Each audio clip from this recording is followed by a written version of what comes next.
maaliif dhagaa gurraacha kana dhungattu jedhamanii buloonni keenya musliimaa yeroo gaaffii gaafataman maal jedhaniitu deebisu nuti waanuma nabiyyiin keenya dhungateef dhunganna malee dhagaan sun homaayyuu jechuu miti. Dhagaan sun dhagaadhuma malee faayidaa fiduus miidhaa fiduus hin danda'u. Siniin jedhanii sin deebisu. Kun soba guddaadha. Soba kana immoo kan yeroo jalqabaaf kalaqee Umaridha. Nama Umar jedhamudha. Kun soba qofa osoo hin taane achiin booddee dhagaa gurraacha kana dugda duuba hicciita jiru ifatti akkasiin hubattan kanan barbaadutu jira jechuudha. Na viidiyoo kana namootaaf share gochuu hin dagatiina. Isinis amma dhumaatti dhaggeeffadhaa. Xumura irratti hunda'uun islaamummaan ashhadu an laa ilaaha illallah jechuutiin gara shahaadaatti yeroo nama fudhatu ta'eyyuu nama simatu ta'eyyuu yookiin rabbi tokko qofatu gabbaramaa yaada jedhuun nama kan fudhatan yoo ta'eyyuu garuu islaamummaa keessatti yookiin waaqa lama sagaduutu jira yookiin immoo allaha ka jedhan dhagaa gurraacha makkaa jiru. Kanuma irratti walii gallee xumura jechuudha. Xumura irratti waan kan hinuma hubatu jedhame yaada. Okay. Umar maal jedhe isinitti fakkaate? Yaada kana Sahih Bukhari 1597 irratti yookiin immoo Sahih Muslim 1720 irratti ni argattu akkas jedhe. Umar rabbiin irraa jaalatu gara dhagaa gurraachaatti dhufee dhungate sana booda akkana jedhe. Ati dhagaa bu'aa fiduus ta'e miidhaa fiduu hin dandeenye qofa akka taate nan beeka jedhe. Osoo nabiyyiin si dhungachuu hin argine ta'eeti silaa si hin dhungadhu ture jedhe. Akka Umaritti iddoo kanatti Umar maaliif dhungata dhagaa kana waanuma Muhammad utuu dhungatuutii isa argeef qofa dhungata malee dhagaan kun faayidaas miidhaas fiduu hin danda'u jechuudha. Yaanni kun guutummaan guutuutti soba akka ta'e ammoo ni hubattu kanaan booddee yaada jiruun jechuudha. Tokko Jaami'at Tirmidii 877 yoo laaltan akkasuma immoo Sunaan An-Nisaa'i 2935 yoo laaltan dhagaan gurraachi jannata keessaatii kan gadi bu'e ta'uusaa argitu. Jannata keessaa kan gadi bu'e ta'uusaa argitu. Mee Jaami'at Tirmidii 877 dubbisna akkas jedha. Ibnu Abbaastu gabaase ergamaan Rabbii akkana jedhanii jedha. Dhagaan gurraachi jannata keessaa bu'e aannan caalaa adii ture sana booda cubbuu ijoollee addaamiin gurraacha'ee jedha. Sunaan An-Nisaa'i irrattis dhagaan gurraachi jannata keessaa gadi bu'ee jedha. Sanas Abbaastu gabaase. Gaaffii dhagaa kana eenyutu gadi buuse? Allahatu gadi buuse moo akkasumaan ufumaan konkolaatee gadi bu'e jannata keessaa dhagaan kun? Yoo Allahatu gadi buuse jettan Allahan maaliif waan faayidaa hin qabne gadi buuse? Jannata keessatti bakka dhiphisnaan gadi gara lafaatti gadi konkolaachise moo faayidaa qabaayyuu lafa kanarratti waan faayidaa qabu waan hojjetu qabaayyuu gadi konkolaachise? Maaliif akkas jedha? Umar ati dhagaadha malee faayidaa hin qabdu jedhe waan ta'eef jechuudha. Isinis musliimonnis yeroo baay'ee maaliif dhagaa kana dhungatoo jedhaman nuti waanuma nabiyyiin keenya dhungateef goonaan jedhu waan ta'eef jechuudha. Kanaafiyyuu eenyutu gadi buuse? Maaliif gadi buuse? Gaaffiin kun gaaffii deebi'uu qabudha jechuudha. Lama, dhagaan sun aannan caalaa adii ture cubbuu ijoollee addaamtummoo gurraachessee jedha. Hadiis nama dubbisne jechuudha. Gaaffiin iddoo kana jiru maalinni erga cubbuun ijoollee addaam kan gurraachesse ta'e salaanni iddoo sanatti ta'u hajjiin iddoo sanatti ta'u maaliif addeessuu dide? Maaliif addeessuu dide? Ijoolleen addaam cubbamoota ta'aniiti akkas godhan taanaan iddoo sanatti wanti musliimonni taasisan immoo maaliif hin addeessin? Or kan musliimotaas cubbuun isaanii achitti darbaa jira hoo ta'e ammoo waaqa namoonni ijoollee addaam kan ta'an waaqa tolfamaatti duraan Araba keessa kan jiran kan itti sagadaa turan isaan kunis isumatti sagadaa jiru jechuudha. Yoo sisteema isaatu jijjiirame ta'e malee waa hundumtuu tokkicha jechuudha. Isin galee maaliif jennaan isaan sanas cubbuun isaanii itti darbeetu gurraachessaa kan isaan kanaas itti darbeetu ittuma caalaa gurraachessaa jira waan ta'eef jechuudha.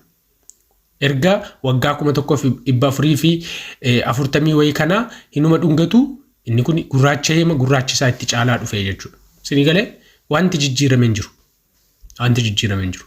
Kanaafiyyuu maaliif hin jijjiirin adiitti salaanni jiru hajjiin jiru jechuudha. Qabxii sadaffaanii wanti baay'ee murteessaa ta'e dhagaan gurraachi kunii jedha hadiisni isaanii. Hadiisni jaami'a Tirmidii 961 fi Ibnu Majaa 2944 akka jedhutti dhagaan kun guyyaa qiyaamaatti ija lamaa fi afaan godhateeti namoota haqaan dhungataniif ragaa bahaa jira. Umar eessa jirta? Warri akka Umar dhagaan kun dhagaadhuma jettan eessa jirtu? Faayidaa hin qabu warri jettan eessa jirtu? Guyyaa qiyaamaa ija lama godhateeti afaan godhateeti warra haqaan isa dhungataniif dhugaa bahaa jedha hadiisni keessan. Akkamittiin ati faayidaa hin qabdu waanuma si dhungateef dhunganne malee maaf jettu? Akkas jedha Ibn Abbaas akkana jechuun gabaasee ergamaan Rabbii dhagaa ilaalchisee akkana jedhan. Rabbiin guyyaa qiyaamaa ni kaasaa. Ija ittiin ilaalu lama ni qabaataa. Arraba ittiin dubbatus warra garaa qulqulluudhaan isa tuqaniif immoo dhugaa bahaa. Kanaafiyyuu dubbiin Umar jedhu sun dogoggoraa jechuudha.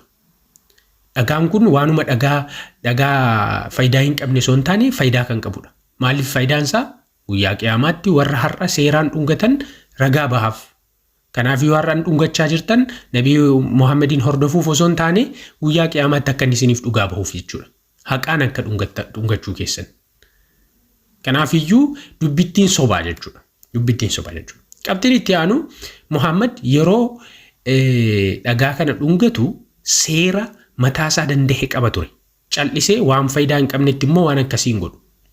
Sahih Musliim 1218 yoo dubbistan Jaabir akkas jechuun gabaasee ergamaan Rabbii yeroo Makkaa dhufan gara dhagaa gurraachaatti dhufee ni tuqee sana booda gara mirga isaatti adeemee yeroo 3 fiigee akkasuma yeroo 4 deemsaan Kaabaa naannahee jedha. Kaabaatti yeroo 4 naannahee gara mirgaatti immoo yeroo 3 fiigee jedha. Maraatuudhaa waan faayidaa hin qabnetti kan akkas godhu. Dhagaadhuma faayidaa hin qabnetti akkas godha namni. Sobaa jechuudha. Indoom namni tokko dhagaa sana dhungachuu yoo dadhabe namni sababii garagaraatiin dhungachuu yoo dadhabe harka isaatiin tuqeetu yookiin immoo waan harka isaa irraa qabuun tuqeeti wanta ittiin tuqe sana immoo hin dhungataa jechuudha. Qajeelfama kanatu ture. Sahih Musliim 1268 yoo ilaaltan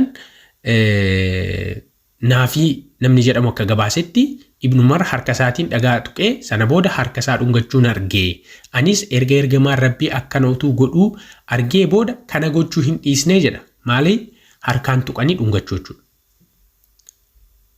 Abuu Tufaayil akka gabaasetti immoo ergamaan Rabbii naannoo manaatti xawaafa yeroo raawwatu argee. Golee bakka dhagaan jiru tuquudhaan ulee qaxxaamuraa of biraa qabuun achiis ulee sana dhungata ture. Uleetiin tuqeeti achiin booda ulee dhungata ture jechuudha. Maali waan faayidaa hin qabnetti akkas gochuun jiraa? Gonkumaa hin jiru. Sobadha malee jechuudha. Faayidaa hin qabu maaliidhaa sanadhaa kan jedhu sobadha. Sinii galee? Even namni uleetiinis tuquu hin dandeenye, harkaanis tuquu, uleetiinis tuquu hin dandeenye. Ammoo haala dhaabbateeti quba itti qabeeti Allahu Akbar jedhaadha. Sahih Bukhaarii 4987 dubbistan Ibn Abbaas tu gabaasee ergamaan Rabbii gaala isaa irratti xawaaf raawwate yeroo hunda gara golee bakka dhagaan jiru dhufu hunda itti akeekee yookiin qubatti qabeeti akkana jedha Allahu Akbar. Kun immoo ajaa'iba.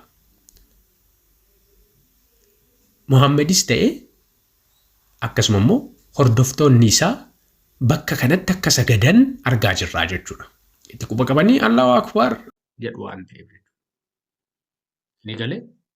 Kanaafuu jechi Umar sun ammas sobadhaa jechuudha. Sirriitti soba ta'uusaa hubattaniitu jedhee yaada. Inni baay'ee barbaachisaaf inni xumuraa immoo dhagaa kana tuquun wantoota cubbuun ittiin namaaf dhiifamu keessaatii isa tokkodha jedha hadiisni isaanii. Jaami'a Tirmidii 959 yoo dubbistan. Kanneen biroollee ni jiru. Umartu gabaase. Ergamaan Rabbii akkana jechuu isaaniin dhaga'e. Isaan lamaan maaliif maal? Dhagaa gurraachaa fi al-rukun al-rahmaaniin tuquun dhiifama cubbuutii. Kanaafuu isaan kana tuquun cubbuuf dhiifama argachuu nama dandeessisaa jedha jechuudha. So Umar, hordoftoonni Umaris akkam jirtu? Eessa jira ree wanti ati dhagaan malee faayidaas miidhaas hin qabdu wanti jedhu jechuudha. Guyyaa qiyaamaatti ka'eetu namaaf ragaa baha taanaan, yoo namni seeraan dhungate cubbuu isaatti namaaf dhiifama taanaan, dhagaan kun dhagaa salphaa miti jechuudha. Dhagaan kun yookiin Allaha ta'uu qaba yookiin ammoo waaqa lammaffaa musliimni itti sagadu ta'uu qaba. Ashhaadu an laa ilaaha illallah jechi jettu homaa tokkoyyuu hiikkaa hin qabu jechuudha.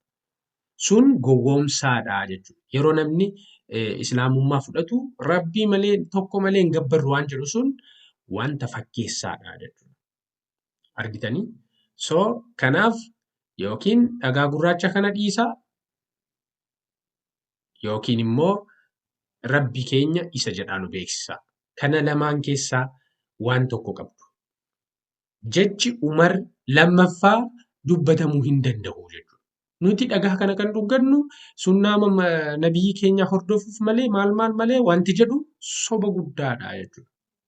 Okay, share godha. Galatooma.